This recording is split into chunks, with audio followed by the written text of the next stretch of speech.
Hello friends, मैं प्रदीप स्वागत करता हूं आप सभी का अपने एक नए वीडियो में। फ्रेंड्स, आज के वीडियो में मैं आपको बताने वाला हूं कि आप अंडर ग्रेजुएट यूजी यानी कि ग्रेजुएशन में एडमिशन के लिए साइन अप किस तरह से करोगे। क्योंकि अगर आपने 10+2 यानी कि इंटर पास कर लिया है और ग्रेजुएशन करने के लिए एडमिशन लेना चाहते हो तो एडमिशन का प्रोसेस स्टार्ट करने के लिए सबसे पहले आपको चांसलर पोर्टल में जाके साइन अप करना पड़ेगा। इसी दौरान आपको यूजर आईडी और पासवर्ड क्रिएट करवाया जाएगा और एडमिशन का प्रोसेस कंप्लीट करते टाइम इसी यूजर आईडी और पासवर्ड के हेल्प से आपको लॉगिन करना होगा। तो अगर ये वीडियो आपको इन्फॉर्मेटिव लगे तो सब्सक्राइब करके जुड़े रहे हमारे साथ। चलिए स्टार्ट करते हैं। तो अगर आप झारखंड के किसी भी यूनिवर्सिटी से ग्रेजुएशन करना चाहते हो तो इसके लिए सबसे पहले आपको झारखंड यूनिवर्सिटी के चांसलर पोर्टल के होम पेज पर आना होगा। इसका लिंक आपको इस वीडियो के डिस्क्रिप्शन में भी मिल जाएगा। आप चाहो तो इस वीडियो के डिस्क्रिप्शन में जाके दिए हुए लिंक पर क्लिक करके इस पेज तक आसानी से पहुंच सकते हो। इस पेज पर आने के बाद आपको स्टूडेंट साइन अप का ऑप्शन मिलेगा, आपको इस पर क्लिक करना है। जैसे ही आप इस पर क्लिक करोगे आप एक नए पेज पर पहुंच जाओगे। इस पेज पर भी आपको चांसलर पोर्टल लिखा हुआ देखने को मिलेगा।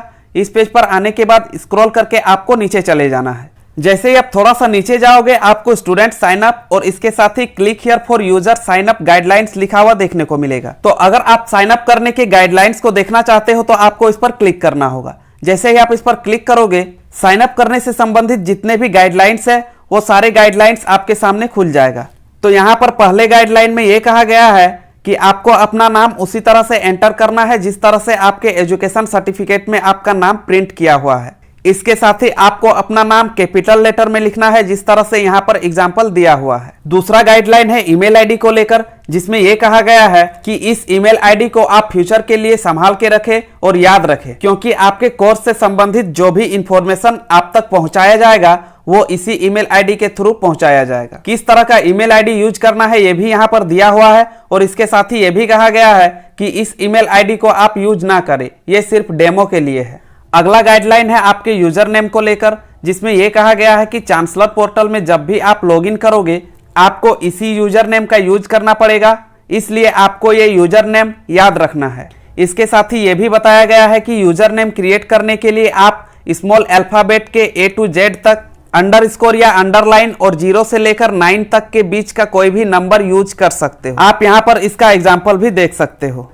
इसके अलावा आप किसी भी वर्ड, सिंबल या नंबर का यूज नहीं कर सकते हो। एक बार यूजर नेम बना लेने के बाद आप अपने इस यूजर नेम को चेंज नहीं कर सकते हो, इसलिए आप ध्यानपूर्वक इस यूजर आईडी को क्रिएट करें। इसके बाद का जो गाइडलाइन है वो आपके मोबाइल नंबर को लेकर है, जिसमें यह कहा गया है कि इस मोबाइल नंबर को भी कम्युनिकेशन के लिए यूज किया जाएगा, यानी कि इससे रिलेटेड इंफॉर्मेशन आपको इस मोबाइल नंबर पर भी मिल सकता है। इस मोबाइल नंबर को आप फ्यूचर के लिए संभाल कर रखें। इसके साथ ही यह भी कहा गया है कि आपका मोबाइल नंबर 10 डिजिट का होना चाहिए और इसके साथ ही ये वैलिड भी होना चाहिए ताकि कम्युनिकेशन पर्पस के लिए कॉल या मैसेज आप आसानी से रिसीव कर सको। नेक्स्ट गाइडलाइन पासवर्ड क्रिएट करने को लेकर है, जिसमें यह कहा गया है कि चांसलर पोर्टल में जितने बार आप लॉगिन करोगे आपको इसी पासवर्ड का जरूरत पड़ेगा, इसीलिए आपको ये पासवर्ड फ्यूचर के लिए याद रखना। आपको अपना पासवर्ड किस तरह से क्रिएट करना है ये नीचे मेंशन किया हुआ है। तो पासवर्ड क्रिएट करने के लिए कम से कम आपको एक अपर केस लेटर यानी कि अल्फाबेट का कम से कम एक कैपिटल लेटर, एक लोअर केस लेटर यानी कि अल्फाबेट का एक स्मॉल लेटर, एक डिजिट जो कि 0 से 9 के बीच में होना चाहिए और एक स्पेशल कैरेक्टर जिसका एग्जाम्पल यहाँ पर दिया हुआ है। इन सभी को यूज करके आपको अपना पासवर्ड क्रिएट करना है। इसके साथ ही किस तरह से आपको पासवर्ड क्रिएट करना है वो भी नीचे एग्जाम्पल में दिया हुआ है। अगला गाइडलाइन है पासवर्ड कंफर्म करने को लेकर, जिसमें यह कहा गया है कि आपने जिस पासवर्ड को क्रिएट किया है उसी पासवर्ड को कंफर्म पासवर्ड में एंटर करके अपने पासवर्ड को कंफर्म कर ले।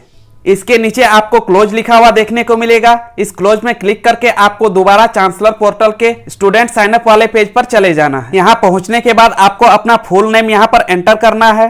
फुल नेम एंटर करने के बाद आपको अपना ईमेल आईडी यहाँ पर एंटर करना है। ईमेल आईडी एंटर करने के बाद आपको यहाँ पर यूजर नेम क्रिएट करना है। तो यूजर नेम किस तरह से क्रिएट करना है वो मैंने आपको गाइडलाइंस के सेक्शन में बता दिया है। यूजर नेम क्रिएट करने के बाद आपको यहाँ पर एक वैलिड मोबाइल नंबर एंटर करना है। मोबाइल नंबर एंटर करने के बाद यहाँ पर आपको अपना पासवर्ड क्रिएट करना है। पासवर्ड किस तरह से क्रिएट करना है ये भी मैंने आपको गाइडलाइंस के सेक्शन में बता चुका है। पासवर्ड क्रिएट करने के बाद उसी पासवर्ड को कंफर्म पासवर्ड पर एंटर करना है। अपना पासवर्ड कंफर्म करने के बाद आप एक बार फिर से सारे डिटेल्स को अच्छे से चेक कर ले। चेक करने के बाद जो भी कैप्चा यहाँ पर देखने को मिलेगा, इस कैप्चा को यहाँ पर एंटर करना है। कैप्चा को एंटर करने के बाद नीचे आपको साइन अप लिखा हुआ देखने को मिलेगा, आपको इस पर क्लिक करना है। साइन अप पर क्लिक करते ही आप फिर से एक नए पेज पर पहुंच जाओगे और इस पेज में आपको अपने सारे डिटेल्स देखने को मिलेंगे। इसके साथ ही आपको अपना यूजर नेम और पासवर्ड भी देखने को मिलेगा। तो इन सभी डिटेल्स को आप फ्यूचर के लिए सेव करके रखें, क्योंकि लॉगिन करने के लिए हर बार आपको इन सभी चीजों का जरूरत पड़ने वाला है। तो अगर ये वीडियो आपको इन्फॉर्मेटिव लगा हो तो वीडियो को लाइक और शेयर जरूर करें। इसके साथ ही चैनल को सब्सक्राइब करें। धन्यवाद।